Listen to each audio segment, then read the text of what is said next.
ನಮಸ್ಕಾರ ಸ್ನೇಹಿತರೆ, ಇವತ್ತಿನ ವಿಶೇಷ ಮಾಹಿತಿ. ವಿದ್ಯಾರ್ಥಿಗಳು ಮತ್ತು ಸಾರ್ವಜನಿಕರು ಸರ್ಕಾರಿ ಕೆಲಸಗಳಿಗಾಗಿ ಜಾತಿ ಮತ್ತು ಆದಾಯ ಪ್ರಮಾಣ ಪತ್ರ ಪಡೆಯಲು ಇನ್ಮುಂದೆ ಸರ್ಕಾರಿ ಕಚೇರಿ ಅಥವಾ ನಾಡ ಕಚೇರಿಗಳಿಗೆ ಅಲೆದಾಡುವ ಅವಶ್ಯಕತೆ ಇಲ್ಲ. ಮಧ್ಯವರ್ತಿಗಳ ಕಾಟವನ್ನಂತೂ ಇಲ್ಲವೇ ಇಲ್ಲ. ಅಂದರೆ ಕೇವಲ 10 ನಿಮಿಷಗಳಲ್ಲಿ ನಿಮ್ಮ ಸ್ಮಾರ್ಟ್ ಫೋನ್ ಬಳಸಿ ಈ ಪತ್ರಗಳನ್ನು ನೀವು ಕುಳಿತಲ್ಲೇ ಡೌನ್ಲೋಡ್ ಮಾಡ್ಕೊಳ್ಬೋದು. ಈ ಪ್ರಕ್ರಿಯೆಯನ್ನು ನಾವು ತಿಳಿತಾ ಹೋಗೋಣ ಬನ್ನಿ.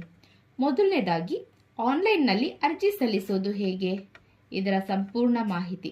ಮೊದಲು ವೆಬ್ಸೈಟ್ಗೆ ಭೇಟಿ ನೀಡಿ. ಅಂದರೆ ನಾಡ ಕಚೇರಿಯ ಅಧಿಕೃತ ವೆಬ್ಸೈಟ್ಗೆ ಲಾಗಿನ್ ಮಾಡಿ.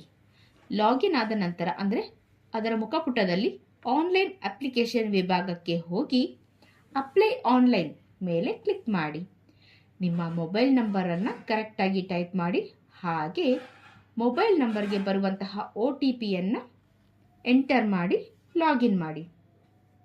ಲಾಗಿನ್ ಆದ ಬಳಿಕ ನ್ಯೂ ರಿಕ್ವೆಸ್ಟ್ ಮೇಲೆ ಕ್ಲಿಕ್ ಮಾಡಿ. ಅಲ್ಲಿ ನಿಮಗೆ ಬೇಕಾದ ಜಾತಿ ಪ್ರಮಾಣ ಪತ್ರ ಅಥವಾ ಆದಾಯ ಪ್ರಮಾಣ ಪತ್ರ ಎಂಬ ಆಯ್ಕೆಗಳಲ್ಲಿ ಒಂದನ್ನು ಆರಿಸಿಕೊಳ್ಳಿ. ನಿಮ್ಮ ಆಧಾರ್ ಸಂಖ್ಯೆಯನ್ನು ಎಂಟರ್ ಮಾಡಬೇಕು. ಹಾಗೆ KYC ಮೂಲಕ ನಿಮ್ಮ ವಿವರಗಳು ಕರೆಕ್ಟಾಗಿದೆಯಾ ಅಂತ ಚೆಕ್ ಮಾಡ್ಕೊಳ್ಳಿ. ಹಾಗೆ ನಿಮ್ಮ ಜಿಲ್ಲೆ, ತಾಲೂಕು, ಹೋಬಳಿ ಮತ್ತು ಗ್ರಾಮದ ಹೆಸರನ್ನು ಕರೆಕ್ಟಾಗಿ ಪಟ್ಟಿಯಲ್ಲಿ ಸರಿಯಾಗಿ ಆಯ್ಕೆ ಮಾಡ್ಕೊಳ್ಳಿ. ಹಾಗೆ ಪ್ರಮಾಣ ಪತ್ರ ನಿಮಗೆ ಯಾವ ಭಾಷೆಯಲ್ಲಿ ಬೇಕು ಅಂದರೆ ಫಾರ್ ಎಕ್ಸಾಂಪಲ್ ಕನ್ನಡನ, ಇಂಗ್ಲಿಷ್ ಅನ್ನೋದನ್ನು ಆರಿಸ್ಕೊಳ್ಳಿ. ಆಧಾರ್ನಲ್ಲಿರುವಂತೆ ನಿಮ್ಮ ಹೆಸರು, ನಿಮ್ಮ ತಂದೆಯ ಹೆಸರು ಹಾಗೂ ಪ್ರವರ್ಗವನ್ನು ಕರೆಕ್ಟಾಗಿ ಟೈಪ್ ಮಾಡಿ, ಅಂದರೆ ಕ್ಯಾಟಗರಿ.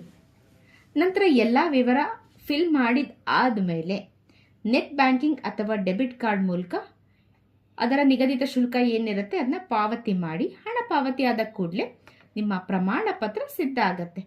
ಅಲ್ಲಿಯೇ ಇರುವ ಪ್ರಿಂಟ್ ಅಥವಾ ಡೌನ್ಲೋಡ್ ಬಟನ್ ಕ್ಲಿಕ್ ಮಾಡಿ ನಂತರ ಸರ್ಟಿಫಿಕೇಟ್ನ ನೀವು ಪಡಿಬಹುದು. ಹಾಗಿದ್ರೆ ಅರ್ಜಿ ಸಲ್ಲಿಸೋದಕ್ಕೆ ನಿಮಗೆ ಬೇಕಾಗಿರುವಂತಹ ದಾಖಲೆಗಳು ರೇಷನ್ ಕಾರ್ಡ್ ಅಥವಾ ವೋಟರ್ ID ಬೇಕು. ಅಂದರೆ ಇದನ್ನೆಲ್ಲ ನೀವು ಡಾಕ್ಯುಮೆಂಟ್ಸ್ ಆಗಿ PDF ಅಲ್ಲಿ ಇಟ್ಕೊಳ್ಳಿ. ಇನ್ಕಮ್ ಸರ್ಟಿಫಿಕೇಟ್, ನಿವಾಸ ದೃಢೀಕರಣ ಪತ್ರ ಅಂದರೆ ನಿಮ್ಮದು ಅಡ್ರೆಸ್ ಪ್ರೂಫ್, ಹಳೇದು ಏನಾದರೂ ಕ್ಯಾಸ್ಟ್ ಆರ್ ಇನ್ಕಮ್ ಸರ್ಟಿಫಿಕೇಟ್ ಇದ್ದರೆ ಅದು ಬೇಕು. ಹಾಗೆ ನಿಮ್ಮ TC ಬೇಕು, ಶಾಲಾ ವರ್ಗಾವಣೆ ಪತ್ರ ಬೇಕು. ಜಾತಿ ಮತ್ತು ಧರ್ಮದ ಕುರಿತು ಪಟ್ವಾರಿ ಅಥವಾ ಸರ್ಪಂಚ್ ಅವರ ವರದಿ ಬೇಕಾಗತ್ತೆ. ನಂತರ ನಿಮ್ಮದು ಅಪ್ಲಿಕೇಶನ್ ಫಾರ್ಮ್ಗೆ ಎಷ್ಟು ಶುಲ್ಕ ಇರುತ್ತೆ ಅಂದರೆ ಹೊಸ ಪ್ರಮಾಣ ಪತ್ರ ಪಡೆಯೋದಕ್ಕೆ 40 ರೂಪಾಯಿ. ಹಾಗೆ ಹಳೇದನ್ನೇ ನೀವು ರಿನಿವಲ್ ಮಾಡಬೇಕು ಅಂದರೂ ಕೂಡ 40 ರೂಪಾಯಿ ಬೇಕಾಗತ್ತೆ. ಇದರಿಂದ ಸರ್ಕಾರದ ಉದ್ದೇಶ ಏನಂದರೆ ಜನರ ಟೈಮ್ನ ಸೇವ್ ಮಾಡಬೇಕು. ಹಾಗೆ